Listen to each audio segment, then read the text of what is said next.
This is VikesNow. I am Dustin Baker. We are here with the Easter edition, April 17th, 2022. And the topic for today is Justin Jefferson and the upcoming sack of gold that is inevitably going to funnel to him in not too long.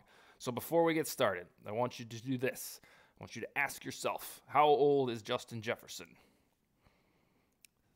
Think about it. How old? What's the number you got? He's 22. That's how old he is. He's basically going into his third year. He'll be 23, and he's about a year and a half younger than a lot of the rookies projected for the first round in this upcoming draft. So the dude is 22 years old. And I think most of us know the stats. If you don't, he leads the NFL he's in NFL history. He has the most receiving yards through 2 seasons. Anybody ever. Nobody's ever done better than that. That is, I believe, 3,016 yards through 2 seasons. So it's not easy to do. Now, I know Jamar Chase has a puncher's chance, actually more than a puncher's chance to break that, just like he snagged the Rookie of the Year and broke the rookie record that only stood for a year. But the moral of the story, briefly to begin with, is that Justin Jefferson is only 22 years old, and he's shattering records. Means he's going to get paid a lot, hence the sack of gold reference. So I'm going to read off the top 5 paid wide receivers in the NFL right now per average annual salary. Number 1, Tyreek Hill. Got traded to the Dolphins. Boom, gets $30 million. Davante Adams, same thing. Traded, new deal, $28 million. DeAndre Hopkins is $27.25 million. Remember when that deal hit, it felt like, what are they doing? Well, they were ahead of the curve, and now he is the 3rd highest paid. Diggs, you know him, Stephon Diggs from the Bills, just got up to $24 million after he did some tweets to get him to that threshold. And then DJ Moore at $20.6 million. So that's the top 5. Jefferson's on a rookie contract, doesn't even register anywhere near that. That's just how it goes, though. He's got to prove himself, even though he's done it the first 2 years, to show, he's going to be a bona fide star. So, $30 million is what Tyreek Hill gets. And the conversations about the Vikings and Jefferson being married for longer will start next year, about this time, spring of 2023. So you could take that $30 million that Tyreek Hill has, and that's going to be surpassed or met by Justin Jefferson when these chats take place, who will be 23 years old. So you've got to start to wrap your head around. I don't think a lot of you will have a problem with it, but the sack of gold will be between $30 and $35 million per season. I could stop the show now and we'd be fine with that declaration. I just need you to start accepting that, because that is coming. And the reason it'll be so high is something we talked about on the Cousins episode, is cap inflation. Salary cap outside of the pandemic season goes up every year like clockwork. That's why when you see deals from the 90s or something like that, they seem so cheap. Then it's like, oh, football players just were a little bit more affordable back then. Nope. That's called inflation. That's called how the economy just escalates in terms of how much things cost. So the 30 to 35 million for Jefferson is A, based on merit, but B, that number is so astronomical because that's what the rest of these dudes are getting, and it's only going to increase. Just like we talked about Cousins' 35 million, which is about the 8th most right now, and by the time these contracts are all sorted out with other quarterbacks, will be about the 10th best.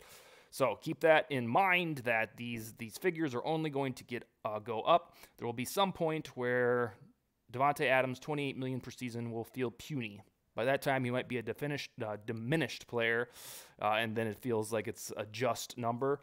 But the primary reason that Jefferson is going to shatter the market, to level set the market, is because he deserves it, and he's young, and these numbers always get bigger. So the contracts, the win, these are probably going to start from his camp next spring, like I said a few minutes ago. Usually when a player has emerged as a star, what was he, 2nd-team All-Pro his first year, 2-time Pro Bowler, they start to bang the table just like this after year 3. And that's what we're coming up with for Jefferson. Unless he has an injury, there's no reason to believe he will slow down. He should, in fact, get more targets and more touches in a Kevin O'Connell offense, because history shows that's what the Rams did. So the conversation is coming. Now, the money won't kick in until after the 2024 season. So the Vikings have 3 more years of Justin Jefferson on the cheap. Put that in your back pocket. But the commitment to him will begin at least the discussions, in about 1 year, probably 10 to 12 months from now. It's just not quite as scary, again, because of that salary cap increase. I need you to keep that in the back of your head. And if things don't go well with the contract extension, we as followers of the Vikings, onlookers of the team, we have Stefon Diggs in recent memory, where we're like, oh boy, remember how hellacious it was to lose him, and what are we going to do now? It doesn't happen very often that a team seamlessly finds a replacement like they did for Diggs. Vikings got lucky. Now, of course, there was a lot of skill involved in that trade and scouting the right guy, and the Eagles not taking him. So yeah, props to Rick Spielman and Mike Zimmer there. They made the Diggs exodus feel less emotional because Jefferson outperforms him. Who'd have thunk it? But that could be coming this way if the Vikings don't sign up for more of Jefferson. The Vikings would lose 2 Herculean wide receivers in a period of, at that point, about 5 years. And think about how horrendous that would be. But with Diggs, it was a little bit different story. He wanted more targets within the run-happy offense of Mike Zimmer, and this just reminded me. You remember when he skipped practice, and then that kind of started the turmoil and just engulfed Minneapolis media for a couple weeks? I said something about that on Twitter about a year ago, saying, well, the guy did skip practice, wasn't necessarily the greatest team thing in the world to do. Oh, and people just lined up to defend the guy.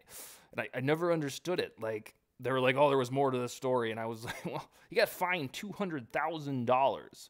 I remember when that fine news clip hit the internet, I had to go check multiple sources because I thought, this is a typo.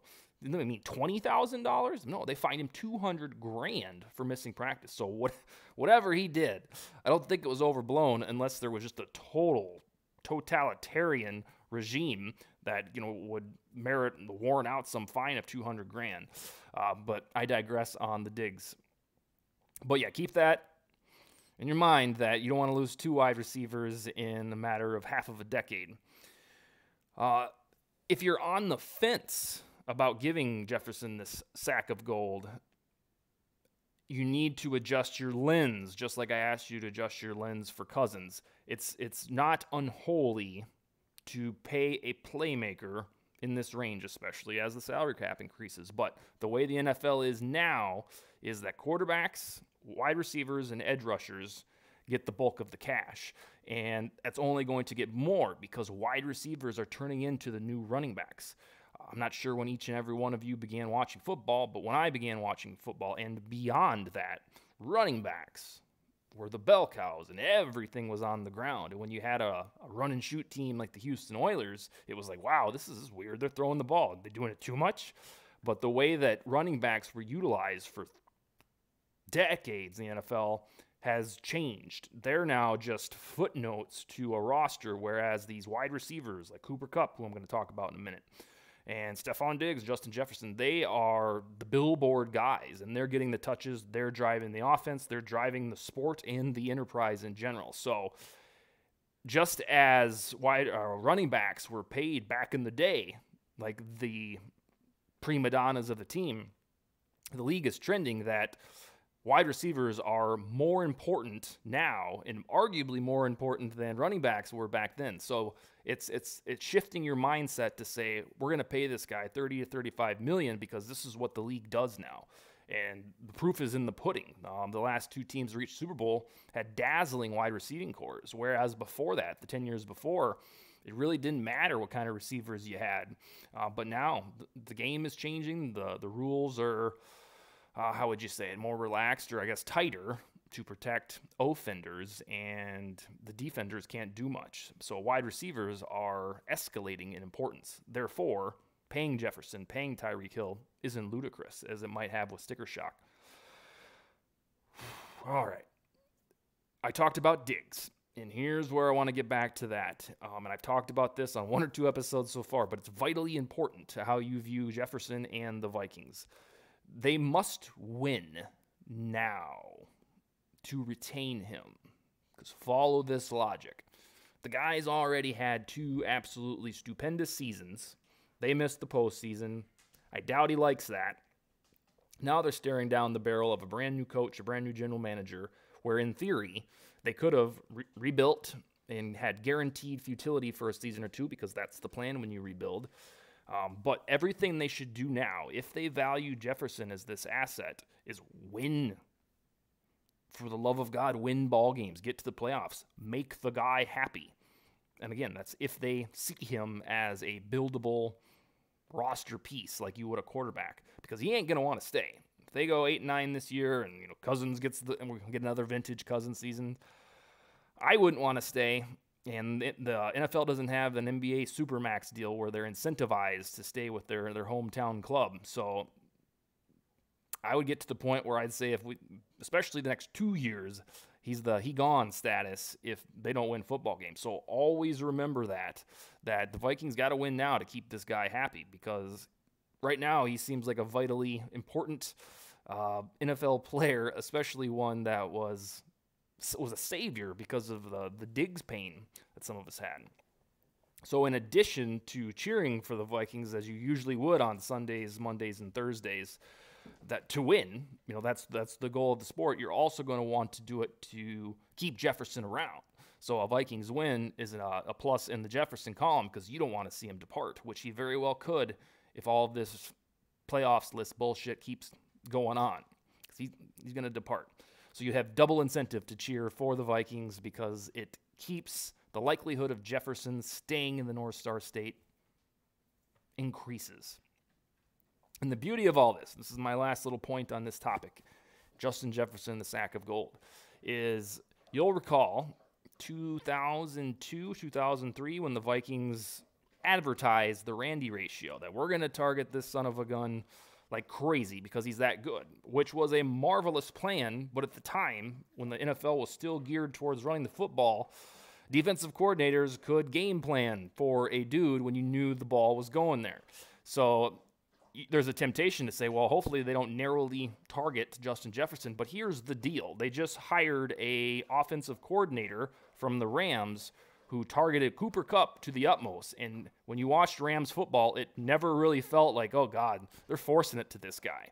So they have hired the correct guy, a student of Sean McVay, to, in an offense, target a guy to the utmost, but still have it equate to wins. It's not just forcing the issue, like, oh, we got to get Jefferson as targets, just like the Mike Tice Vikings wanted to do with Randy Moss. So based on the resume that O'Connell has with his time in John McVay and the Rams, especially last year, you have a Cooper Kupp caliber player, probably better than Justin Jefferson, that you can throw it to him all day long, all game long.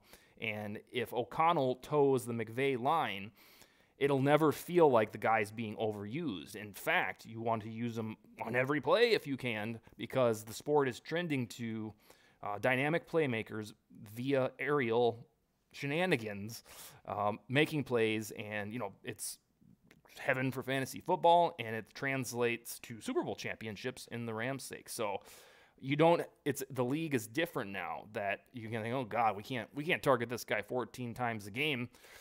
They'll figure us out. Doesn't matter anymore, especially with the way that the Rams did with Cooper Kupp. They just kept getting him the ball, and I don't think you ever watched the game and thought, oh, geez, they throw it to him every play. It was glorious, and in theory, the Vikings can replicate that with Justin Jefferson. So, sack of gold is coming. Hopefully, you're emotionally prepared for it. It will be between $30 and $35 million. They still have 3 years to do stuff, get off the Super Bowl schneid on a rookie contract.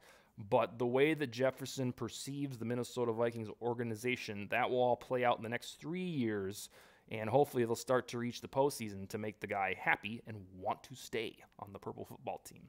I will be back on Monday with more VikesNow and Skol, baby.